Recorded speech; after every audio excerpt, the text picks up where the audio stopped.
Hi, I'm here with Clare Bateman King. How are you? I'm good, thank you. I'm so excited. Okay, so I know that you have worked with Adam before. Correct. So what drew you to this project with him? Well, you know, it's another interestingly dark, strange story, which he likes to do, and it's just, it fascinated me. I read the script last year, and obviously you think of a mermaid story, and you think of something, you think of Splash and Little Mermaid. This is not that. It's quite a dark, bleak sort of story, and I thought, okay, this is a very different sort of adult spin on it. So yeah, it fascinated from the start, and obviously we had a really interesting cast.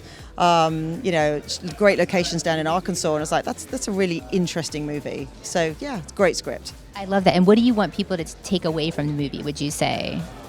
Well, that's a hard one without spoiling a lot of stuff, really. It is about the mermaid wanting to eat, maybe. It was a bit of a change in the end. That wasn't initially a starting point. I'm like, she's been in there for 100 years. She kind of needs to eat. And so it took a bit of a spin in that sort of direction. But yeah, the takeaway is life's a bit short.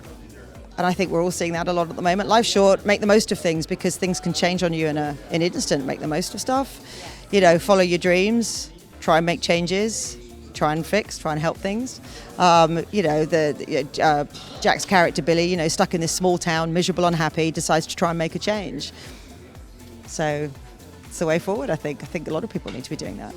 I love that. Okay, so I have to ask you about the PR because I know you're like a PR guru. I was researching you. I was listening to a podcast that you were on. So you recommend sometimes doing your own press, right? If you can do that. I want to get your inside scoop on this. If you can. But obviously, it's not something, I'm not a sort of a stand-up publicist. I'm a marketer more than anything else. I've done sort of film marketing for a very long time. But the difference I see a lot, it's tough with the film industry right now. Now, if you're a major studio with a major budget, it's a different thing altogether. You're in a machine.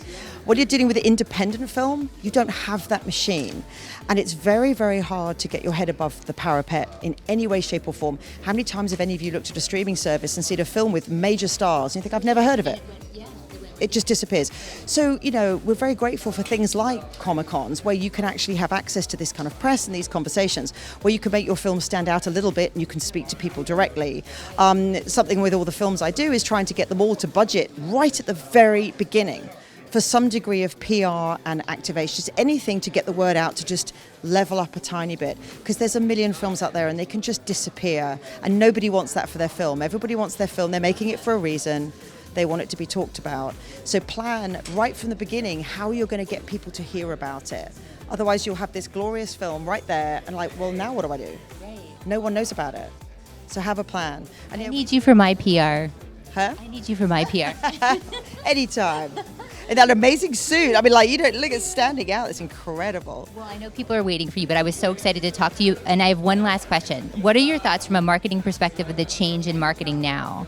Right? Because from your traditional, you were before Wi-Fi, right? You were streaming. Oh, we literally, my sort of first thing was in 1999. We were piggybacking dial-up internet off a store where we did a Star Wars camp out at the Chinese Theatre in 99. And then we built it so large, we sold the website to DreamWorks. So that was guerrilla marketing at its finest. We were the world's first 24-hour internet broadcast. So yeah, I'm very old school. Do that. Look, traditional marketing remains the same. Oh, yeah, bus sides. That's easy stuff. It's trying to do stuff with very small budgets. Now, the landscape is nothing like it was when I started because now it's mostly driven by the youngsters and things like TikTok, Snapchat. Yeah, I've got two children who are 17 and 13. I speak to them all, what's happening. Right. I don't understand. I'm not across that. So they tell me where they're seeing stuff. And I'm like, oh, that's interesting. It makes it, except the playing field is much more level. Yeah. We've seen it especially with musicians. It's like you can access the world on your phone. You don't need the knowledge, the people, etc., etc. If you've got a little bit of smarts and a phone, you can do any of it, really. And I said the whole Comic-Con circuit, which is global, and obviously every week there's a Comic-Con somewhere. We tend to cast for Comic-Cons. It's like, do those people work at Comic-Cons? Good, we can take people out. And it's a good way to get people on stages talking about our films. I love it. Well, thank you so much. I'm gonna follow you and see all your tips. I love it. Thank you very much. Thank you.